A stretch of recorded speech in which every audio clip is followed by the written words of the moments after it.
আচ্ছা, অনেকে কেন মানে আমার প্রশ্ন ফ্লাডেড যে স্যার এই ইলেকশনে কাকে ভোট দেওয়া উচিত? আমি জানি তারা মন স্থির করে ফেলেছেন কাকে ইলেকশনে ভোট দেবেন। কিন্তু প্রথম কথা হচ্ছে যে এখানে প্রচুর ইনফ্লুয়েন্সার আছে। কেউ বলে বিজেপিকে ভোট দিতে, কেউ বলে তৃণমূলকে ভোট দিতে, কেউ বলে সিপিএমকে ভোট দিতে, কেউ বলে তৃণমূলের বিরুদ্ধে ভোট দিতে, কেউ বলে বিজেপির বিরুদ্ধে ভোট দিতে। কিন্তু আমি একটা কথাই বলব, সেটা হচ্ছে এই যে দেখুন আপনাদের প্রত্যেকের ইন্টারেস্ট আলাদা। পশ্চিমবঙ্গ তো আর শুধু এই নয় যে শুধু গরিবরা থাকে বা শুধু বড়লোকরা থাকে বা শুধু হিন্দুরা থাকে বা শুধু মুসলমানরা থাকে, তা তো নয়। প্রত্যেকের আইডেন্টিটি আলাদা, প্রত্যেকের বিজনেস ইন্টারেস্ট ধান্দা আলাদা। এবার যে জিনিসটা কোনো একটা পার্টিকুলার সেগমেন্টের জন্য ভালো, কোনো একটা পার্টি এটা হতে পারে একটা পার্টিকুলার কিছু লোকের জন্য ভালো, সে কিন্তু অন্যের জন্য খারাপ হতে পারে। আমি খুব একটা এক্সাম্পল দিচ্ছি, যেমন ধরুন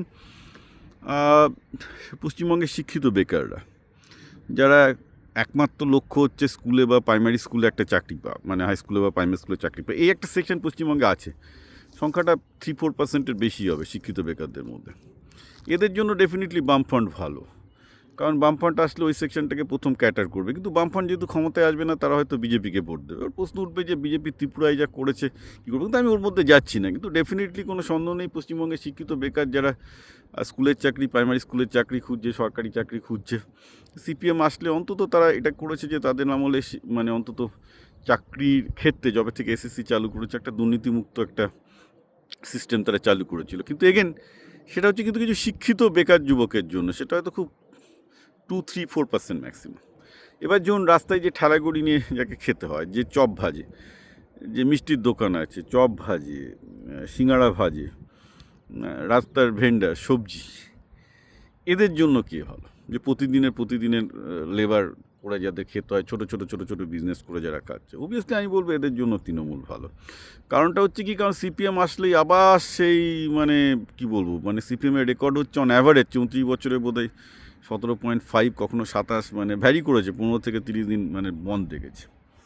তো ন্যাচারালি ব্যবসার প্রচুর ক্ষতি হয়। তো সিপিএম একদম পরোয়া করে না যে এইসব গরিব লোকগুলো, এইসব গরিব ভেন্ডারগুলো কী করে খাওয়া দাওয়া করবে, চিন্তা করে না। তো এদের জন্য সিপিএম খারাপ, এবং সিপিএম এখনও কিন্তু এদের ব্যাপারে এখনও ভেবে উঠতে পায়নি যে তারা কী ক্ষতি করেছে তাদের, মানে 34 ইয়ার্স। আবার আমি যদি বিজেপির কথা দেখি, আমি যদি অযোধ্যার এক্সাম্পল দেখি, যে বিজেপি বড় বড় ইনফ্রাস্ট্রাকচার, বড় বড় ইয়েতে বিশ্বাস করে, সেক্ষেত্রে যারা ধরুন রাস্তায় হকারি করে বেড়াচ্ছে, ভেন্ডরগিরি করছে, বিজেপি এদের কথাও শুনবে না। In the way that BJP যেহেতু বড় ইনফ্রাস্ট্রাকচার, তো ন্যাচারালি ওই সেগমেন্টটা, যেটা অ্যাকচুয়ালি ক্ষুদ্র ব্যবসায়ী, যাদের নিজস্ব হয়তো দোকান ফোকান নেই, রাস্তার হকারি করে খাচ্ছে তাদের জন্য আমি বলবো তৃণমূল বেটার।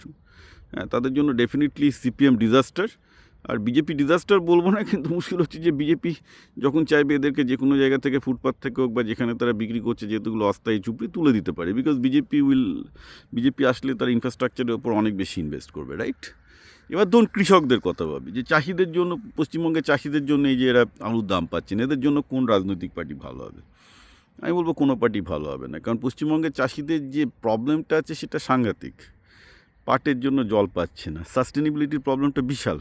মাটির জল কমে যাচ্ছে, জলের খরচ সাংঘাতিক বেড়ে যাচ্ছে, মাঠে লেবার পাচ্ছে না, অনেক প্রবলেম আছে। এই প্রবলেমগুলোকে সলভ করার জন্য সুনিশ্চিতভাবে ভাবনা বিজেপির মধ্যেও নেই, সিপিএমের মধ্যেও নেই, তৃণমূলের মধ্যেও নেই। ভুলভাল, মানে সেই চিন্তাটাই নেই, চলবে না।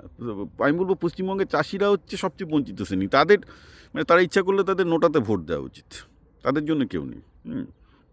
এবার বিজেপি তাহলে কাদের জন্য ভালো, আমি এ ব্যাপারে যাচ্ছি না। আমি সত্যি এটা আমাকে ভাবতে কষ্ট করতে হয় যে বিজেপি কাজের জন্য ভালো। অবভিয়াসলি কিছু লোক নিজেদেরকে ভালো করে হিন্দু ভাবে যে তারা মুসলমানদের জন্য তাদের অধিকার সংকুচিত হচ্ছে, এই হচ্ছে। আমি কেন হচ্ছে সেগুলো আমি যাচ্ছি না, তারা ভয় পাচ্ছে, এবং এই সেকশনটা যারা ভয় পাচ্ছে তারা বিজেপিকে ভোট দেবে। এবার একই ব্যাপার মুসলমানদের মধ্যে, তারা মনে করে বিজেপি আসলে তাদের ক্ষতি হয়ে যাবে, তাদেরকে সেকেন্ড ক্লাস সিটিজেন করে দেবে, তারা বিজেপির বিরুদ্ধে কাউকে না কাউকে ভোট দেবে। যতই তাদের বিজেপির হলে হয়তো তাদের ব্যবসায় কিছু সুবিধা হতে পারতো। এবার ধরুন লোকাল কন্ট্রাক্টর যারা, ডেফিনেটলি তারা তৃণমূলকে ভোট দেবে, কারণ বিজেপি আসলে সেই কন্ট্রাক্টর এটা দিল্লির কারোর পেয়ে যাওয়ার সম্ভাবনা বেশি থাকে। এটা হয়েছে অন্যান্য স্টেটে বিজেপি ক্ষমতায় আসার পর, বিশেষত আসামে হয়েছে এই ঘটনাটা বেশি। তো এই ব্যাপারগুলো আছে। সুতরাং ওরকম সিঙ্গেল আনসার বলতে কিন্তু কিছু নেই। বিভিন্ন লোকজন তাদের নিজস্ব জায়গায় দাঁড়িয়ে তার তার শ্রেণী অবস্থান থেকে সে দেখবে কী হচ্ছে, যে তার কিসে লাভ হচ্ছে। আমি ওই জন্যই বলছি, আমি কোনো পার্টির পক্ষেও নেই, বিপক্ষেও নেই। আপনারা ওই রকমভাবে কেউ একটা বলে দিল একে ভোট দাও তাতেই পশ্চিমবঙ্গে উন্নতি হবে, হয় না। একটা প্রতিটা শ্রেণীর আলাদা আলাদা স্বার্থ আছে, সেই শ্রেণীর জন্য আমার ধারণা কারোর জন্য এই পার্টি ভালো হলে কারোর জন্য ওই পার্টি ভালো। তো ওইভাবে ইউনিফর্মলি যদি কেউ বলে যে যে সিপিএমকে ভোট দাও, তৃণমূলকে ভোট দাও, বিজেপিকে ভোট দাও, পশ্চিমবঙ্গের ভালো হবে, আমি বলবো তারা রাজনীতির কোনো গভীরতায় যাচ্ছেন না, তারা মানুষকে বোকা বানাচ্ছেন বা তারা টাকা খেয়েছেন।